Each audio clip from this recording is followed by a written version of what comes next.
Dites-moi de quel bois vous êtes, je vous dirai qui vous êtes, en fait. De quel bois vous êtes fait, je vous dirai qui vous êtes. C'est un peu ça aujourd'hui, Nathalie Simon. Hein. Ah oui, on va parler de bois, mais pas n'importe quel, autour des maisons. C'est assez étonnant. Ici, à Aurillac, on a inventé le parpaing du futur, 100% écolo, qui permet de construire sa maison en bois. Alors, c'est quasiment une construction maison en kit, digne presque d'un jeu d'enfant. C'est une idée de génie qui s'intègre parfaitement au code génétique du Cantal, l'environnement. Regardez. Construire sa maison en moins d'une semaine avec des matériaux super isolants, c'est le rêve de beaucoup de Français, surtout lorsqu'au final, la facture n'est pas plus chère.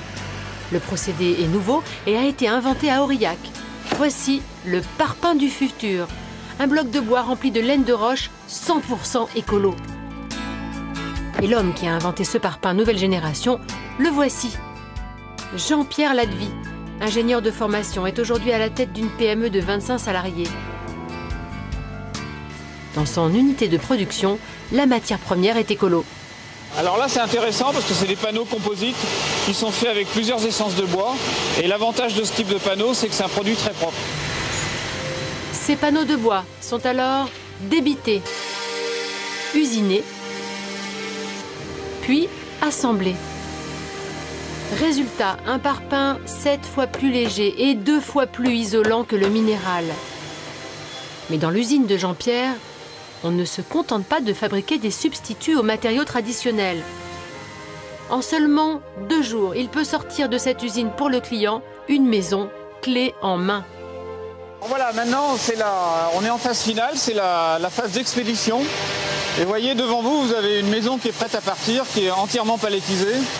Ça représente à peu près un SMIRMORT. Voilà, c'est prêt à partir, tout est là. De la cuisine au garage, face à vous, une maison en kit de 120 mètres carrés. Mais alors, comment installer ces parpaings d'un nouveau genre? Pour le comprendre, Jean-Pierre nous propose une démonstration.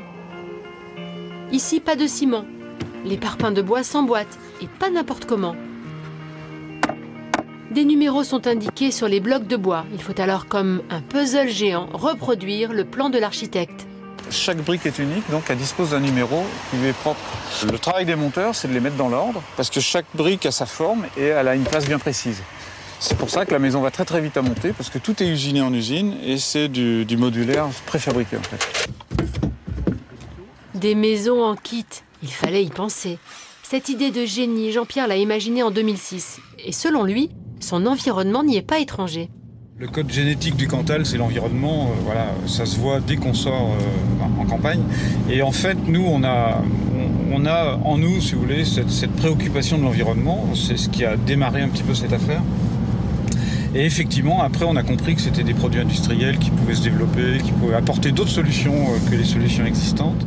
Dans cette région réputée pour ses hivers rigoureux, le matériel très isolant de Jean-Pierre trouve son marché localement, comme par exemple chez la famille Paris.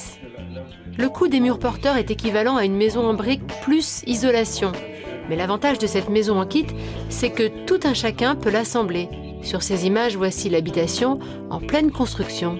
Je crois que les murs de la maison ont été montés en 6h à 6h30. Une journée, le matin il n'y avait rien, le soir les murs de la maison étaient montés. Financièrement on s'en sort avec ce type de mur-là puisqu'il y a un gain de temps derrière puisqu'on n'a pas besoin de réisoler les murs. Un an plus tard, après un hiver glacial, Marion et Jean-Bernard estiment avoir gagné en confort de vie. Ils espèrent maintenant voir baisser leur facture d'énergie. Sur une maison de 120 mètres carrés comme la vôtre à peu près, disons qu'on devrait avoir une facture énergétique pour le chauffage du moins d'environ 400 € par an.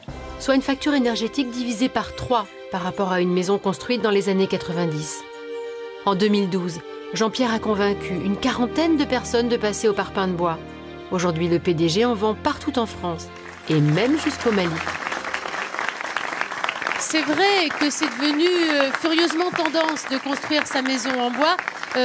Aujourd'hui, 10% des maisons construites sont en bois. En 2002, il n'y en avait que 3%. Donc c'est vraiment devenu une grosse tendance. On l'a vu dans le sujet, c'est un petit peu plus cher de construire sa maison en bois. En revanche, on l'a vu aussi, la facture énergétique, elle baisse parce que c'est une maison basse consommation. Et on s'y retrouve quoi, au bout d'un certain temps. On s'y retrouve carrément, on l'a vu, hein, on la baisse de façon vraiment significative. Et il y a une idée reçue que j'aimerais vraiment battre en brèche, c'est que la maison en bois, elle ne va pas brûler plus vite qu'une maison classique parce que le bois, il se consume lentement. À la Par rapport au béton, hein, voilà. souvent ça arrête les gens en se disant oh là là, s'il y a un incendie, non, ça résiste bien quand il est traité notamment. Et puis c'est assez sympa quand même, c'est cosy d'avoir une jolie maison en bois. Il y a une autre tendance en ce moment, et là c'est vrai qu'on commence à avoir un petit peu froid et c'est le moment des premières flambées, c'est de se chauffer au bois. Ouais. Vous vous chauffez comment, vous, Jean-Seb? Non, pas lui, je chauffe jamais. Donc, Non, mais c'est vrai, c'est vrai, en plus je me chauffe pas. Moi c'est un bonheur, parce qu'à Paris évidemment on se chauffe pas au bois, mais moi j'ai la chance d'être chauffé par mon voisin du dessous et mon voisin du dessus. Voilà. Qui me, en fait, qui me chauffe. Facture énergétique formidable. Ah, mais c'est absolument, c'est un bonheur, et quand il fait au-dessus de 16, j'ouvre les fenêtres. Voilà, c'est ça. C'est un peu le truc, c'est le sol ici Moi qui est comme ça. Une cheminée qui adore ça, on a appris que bientôt on va plus avoir le droit aux cheminées ouvertes. Et ça va embêter pas mal de monde. Tu fais bien d'en parler parce que justement, moi, j'ai équipé ma cheminée d'un foyer fermé pour pouvoir chauffer la pièce principale au bois. Et c'est vrai que d'abord, ça donne quand même des ambiances pas mal chez toi, dis donc. assez sympas. Non, c'est pas chez moi, mais tiens, là, c'est une cheminée ouverte. C'est justement ce qui sera peut-être interdit un jour parce que c'est dangereux. Ça peut projeter des billots et mettre le feu chez vous. En revanche, ces foyers fermés vous permettent de chauffer réellement votre pièce. Il y a une grosse tendance aussi, c'est avec les poêles à bois qui sont vraiment très à la mode. Et c'est vrai que c'est quand même beaucoup moins cher quand on prend le prix d'un ster. Oui, Vincent. Le parfum du feu. C'est comme si on t'obligeait à boire un verre de vin dans un gobelet fermé, quoi. Je connais quelques propriétaires de châteaux classés monuments historiques qui vont avoir du mal à faire des cheminées fermées sur des ouvertures de cheminées de 5 mètres. Hein. Il y aura des exceptions, et c'est vrai que quand on ne peut pas avoir une cheminée, avoir un poêle, c'est aussi une petite touche humaine. Nathalie, Laurent Guillaume, toi qui es en montagne, simplement, justement. Tu sais que la contrainte des refuges, c'est qu'ils n'ont pas beaucoup d'énergie pour se chauffer. Et il y a un des meilleurs moyens de chauffage au monde, alors là, qui ne coûte rien du tout, c'est la chaleur humaine. Un corps humain, c'est 300 watts. Donc quand on est 6 dans une pièce bien isolée, on arrive à la chauffer. Et c'est pas une blague, parce que dans les maisons basse consommation, on tient compte du nombre d'habitants dans un foyer pour calculer la quantité d'énergie qu'il faudra pour chauffer la maison. Donc je vais 300 watts. Moi, je fais 300 watts. Dans les refuges, c'est comme ça, tu fais 300 watts. Dans certains refuges, notamment celui du goûter. Je vais prendre si j'ai froid, je vous invite tous à la maison. Mais moi, je suis le meilleur chauffage, le meilleur marché. Et Jean-Sébastien voilà. peut faire appel à son voisin du dessus et du dessous. Donc voilà, c'est la nouvelle tendance. On construit sa maison en bois et on se chauffe au bois. Merci beaucoup Nathalie, on apprend des choses ce matin, une fois de plus, en Midi en France, de 10h50 à 11h45. C'est votre magazine de découverte sur la Tour.